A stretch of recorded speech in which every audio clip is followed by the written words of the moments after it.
Good morning friends, स्वागत आहे तुमचं आजच्या प्री मार्केट रिपोर्टमध्ये. तर मग चला सुरुवात करूयात आजच्या प्री मार्केट रिपोर्टला आणि जाणून घेऊयात की आज आपल्या स्टॉक मार्केटमध्ये काय होऊ शकतं ते. त्याआधी तुम्ही जर चॅनलवर नवीन असाल तर चॅनलला सबस्क्राईब करायला विसरू नका आणि डिस्क्रिप्शनमध्ये लिंक आहे त्यावरती क्लिक करून आपलं डीमॅट अकाउंट देखील ओपन करायला विसरू नका. तर मग चला सुरुवात करूयात आजच्या या भागाला. मित्रांनो, काल रात्री US मार्केटमध्ये काय झालं ते सगळ्यात आधी जाणून घेऊयात.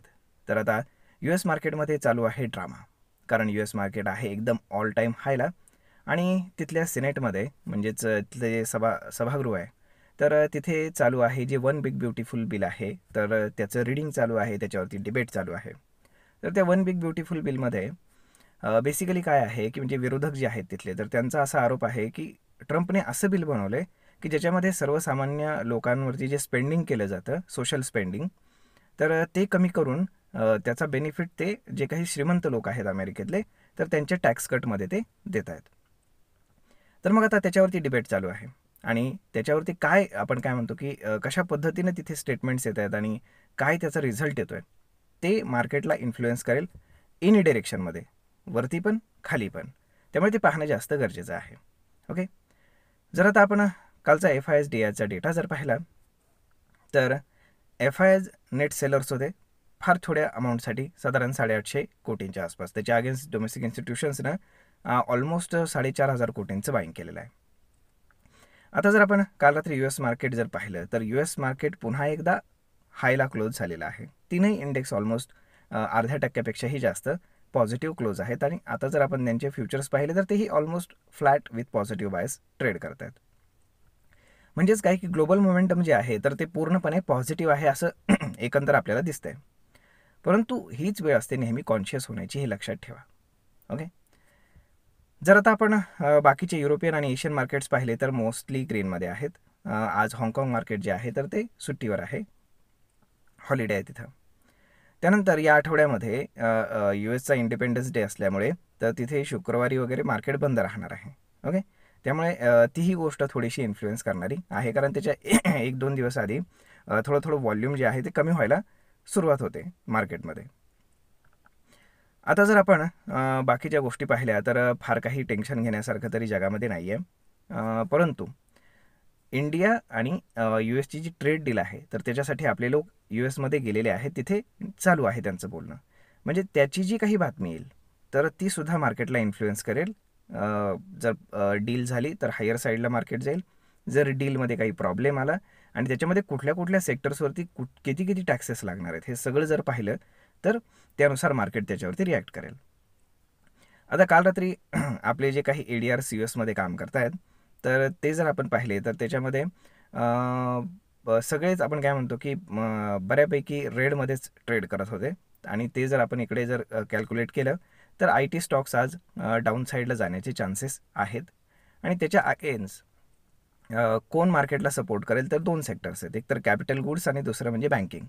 त्याच्यामागे रिझन आहे कारण काल आफ्टर मार्केट RBIनं एक डेटा रिलीज केलेला आहे. त्याच्यामध्ये जे इंडियन बँकिंग सेक्टर आहे तर त्याच्याकडे असणारे पैसे म्हणजे लिक्विडिटी आपण त्याला म्हणतो आणि त्यांचा जो बिझनेस आहे याच्यावरती त्यांनी रिपोर्ट पब्लिश केला. तर त्यामध्ये म्हणजे त्या रिपोर्टचा साधासुद्धा अर्थ एवढाच आहे की इंडियन बँकिंग सिस्टम जे आहे तर ते पूर्णपणे स्ट्रॉंग आहे आणि खूप जास्त ग्रोथ इन द सेन्स आपण काय म्हणतो की इंडियन इकॉनॉमीला सपोर्ट करण्यासाठी ते सफिशियंट आहे, काही प्रॉब्लेम नाही आहे. त्यामुळे आज मे बी बँकिंग जे आहे तर ते मार्केटला सपोर्ट करू शकतं, मोस्टली प्रायव्हेट बँकिंग. त्यानंतर दुसरं सेक्टर आहे ते म्हणजे कॅपिटल गुड सेक्टर, कारण काल इंडियन मॅन्युफॅक्चरिंग डेटा जो आला तर त्याच्यामध्ये स्लगिशनेस आहे काही सेक्टर्समध्ये. तर मग त्याच्यामध्ये जे काही एनर्जी सेक्टर आहे तर त्याच्यामध्ये एनर्जी सेक्टरमध्ये थोडासा फॉल पाहायला मिळाला आहे. मग साहजिकच आहे की जे काही कोल इंडिया वगैरे सारखे स्टॉक्स आहेत तर हे थोडेसे स्लगिश होतील, खाली येतील. परंतु कॅपिटल गुड सेक्टरमध्ये गेल्या 3 महिन्यामध्ये खूप जास्त चांगल्यापैकी ग्रोथ त्याच्यामध्ये पाहायला मिळाली. मग त्याच्यामध्ये ABB असेल, L&T असेल, त्यानंतर आपण काय म्हणतो की रिलायन्स असेल, कारण रिलायन्स थोडासा कम्युनिटिव्ह आहे. म्हणजे हे सगळे स्टॉक्स जे आहेत तर ते थोडंसं चांगलं करण्याचा प्रयत्न करतील. आता काल आपण आपल्या मार्केटमध्ये जर पाहिलं तर एक फॉल आपल्याला 120 पॉईंटच्या आसपास पाहायला मिळाला. तो मे बी आज थोडासा कंटिन्यू होण्याची पॉसिबिलिटी आहे. त्याचं कारण असं की जर आपण डेली कॅन्डलस्टिक पॅटर्न पाहिला तर तो बेरिश इंगल्फिंग बनलेला आहे. त्यामुळे आजचं ट्रेडिंग सेशन फार महत्त्वाचं आहे.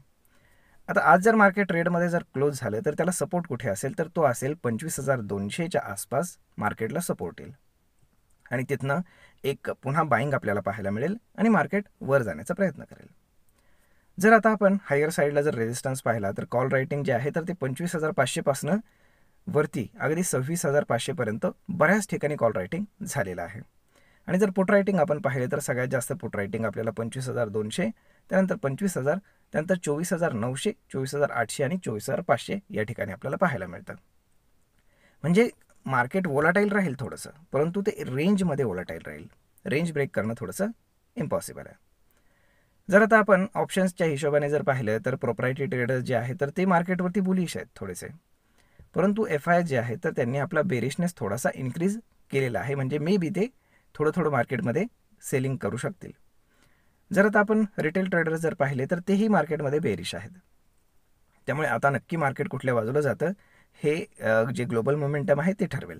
ओके, तर मग अशा पद्धतीनं मार्केटमध्ये आज जर आपण गिफ्ट निफ्टी पाहिलं तर गिफ्ट निफ्टी इंडिकेट करत आहे की मार्केट साधारण एक 30 ते 40 पॉईंट गॅप अप ओपन होईल, ज्याला आपण ऑलमोस्ट फ्लॅट म्हणू शकतो.